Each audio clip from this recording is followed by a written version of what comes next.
The Supreme Court ruled that parents can opt kids out of classes with LGBTQ book characters.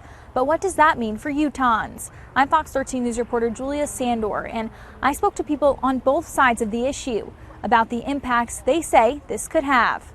It was a 6-3 vote on a case brought by a group of Montgomery County, Maryland public school parents that sued the school district in 2023 after the school took back its previous policy that allowed parents to opt children out of LGBTQ curriculum. We were disappointed in this Supreme Court decision. It feels like it stigmatizes our LGBTQ friends and neighbors and kids, that they're not allowed to see themselves in books. As a parent and librarian, Rebecca Cummings says she appreciates having access to all different kinds of books.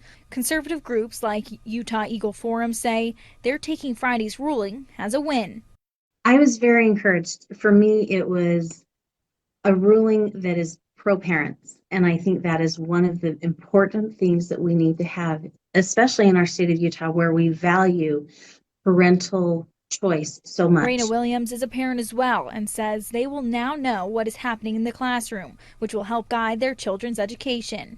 Utah House Bill 374 was passed in 2022, and Cummings said the bill about sensitive materials in schools made it easier for books to be removed from their shelves. In 2024, the state also passed House Bill 29, which made it easier to ban books in schools. Both sides of the issue say the new Supreme Court ruling will still impact the state. But the way that this mandatory opt-out policy feels to me is just completely unworkable. Like every teacher would have to anticipate what any parent might object to. She says with a deeply polarized society, people may start objecting to teaching about climate change, racial discrimination, and other topics.